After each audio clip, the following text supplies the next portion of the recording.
Arcane is a show created by Riot Games, based off of the League of Legends characters and lore. There's a lot of implied lore in the games that isn't really felt true to the game not having a story mode. But this is where Arcane comes in. Riot made an ambitious but incredibly smart move by creating a frankly amazing unexpected series. A series that I had zero expectations from. I didn't even know this was coming out. And then I watched it and I thought, wow, we have to talk about this. So I was immediately both enthralled and blown away by Arcane.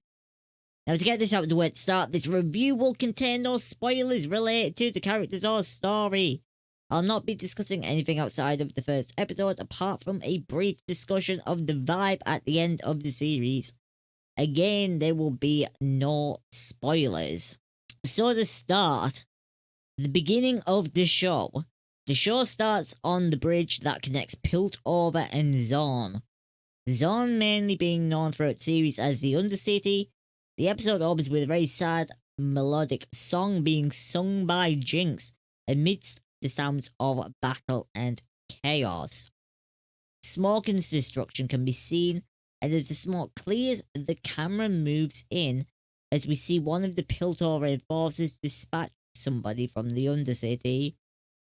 This is when we get our first glimpse of Vi and Jinx, surrounded by fire, smoke, and debris. Vi is holding Jinx's hand. They stand unable to move at the sight before them. And off to the side, Vander takes down a Piltover enforcer. Vander then approaches the two children, and Vi looks at Vander questioningly. Fear is on her face, and Vander lowers his gaze and nods to the left. And as Vi glances in that direction, the smoke clears to show their parents dead. That being Vi and Jinx's parents. So the opening immediately creates an emotive response. It is an example of how you create a connection between the characters, the world, and viewers. You very quickly feel empathy for Vi and Jinx. The animation and art style. The stylistic choices of Arcane are really what makes it special.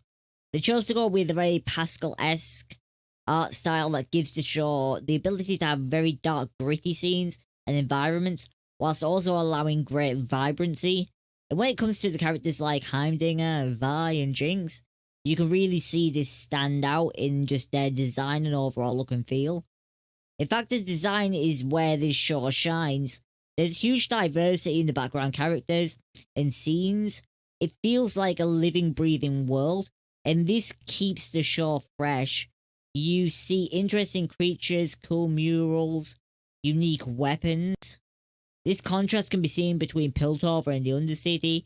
Piltover being this colourful, bright and clean city with beautiful blue skies and fluffy clouds. While, the Undercity, on the other hand, being grungy and grimy with hardly any natural light. Its character comes from the light used in the environments. This is what makes the Undercity unique.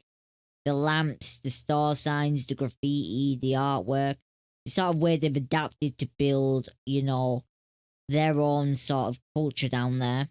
The entire atmosphere of the Undercity is very cyberpunk. Sorry, not cyberpunk, steampunk. It has that vibe. The place is cobbled together from stuff, what Piltover would consider rubbish, junk, garbage that's been repurposed and fixed by the people of the Undercity. It's very much an expression of their identity as people, the will to survive, to make the best of what they're given, to do what they can with the hands that they're dealt. The pacing. Arcane finds a very nice balance between story and action. There is very little filler. What this means is that as a viewer, you never feel bored. Everything feels like it has the reason for being part of the show. The action is fast-paced, intense. You can see a lot of thought went into planning the fight. Characters have their own unique fight styles and weapons. Even the environments the fights occurring are well thought out. They're crafted in a way to enhance the scene, to maximize characters, fight styles, and gears. this story itself throughout is a roller coaster as well.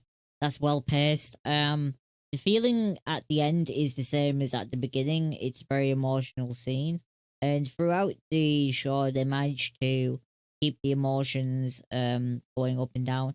There's funny moments. There's very serious moments, and there's deeply sad moments as well. And the show definitely has a way of making you feel. I feel like they got that pacing right with it. It's never one too much a thing. It's very much a mixture of emotions, and that really helps you connect with a lot of the story, and also gives the viewer breaks in between, right? Of not just feeling one way. You know, you'd never say it's a sad show, you'd never say it's a happy show, you'd never say it's just an action show.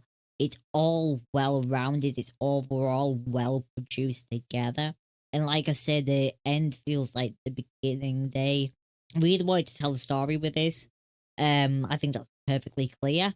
And they did tell a story, and at the end you could see that they led everything up to where it was. Nothing felt rushed or half done throughout it. So if I was going to say, would I recommend Arcane? I would highly recommend Arcane. I think out of everything that I've watched this year, Arcane is probably my most favorite show. I would rate it out of 10. I'd give it a solid 8.7 out of 10. I think that's kind of where it stands. A solid 8.7, maybe even a 9. I don't know. I feel like 8.7. I feel like season 2 is going to be better. I feel like season 2 is going to be better. So I feel like I can't give season 1 a 9 because season 2 is going to be better. Obviously, it had to start out in this character building. It's always character building in the first season. So I always tend to feel that the second season is usually where the pace really starts going and you really start diving into the story that was laid out before you. This takes nothing away from season 1. Season 1's absolutely amazing. I just think that season 2 is going to be even better, which is a good thing. You always want the next season to be better than the previous, right? You don't want a show to just have one good season and then drop off. You want it to be better the next season. But I would recommend the show. I deeply recommend it. So watch it. Give Arcane a chance. Tell me what you think. But yeah, that's the review of Arcane. It's the best show of 2021, in my opinion.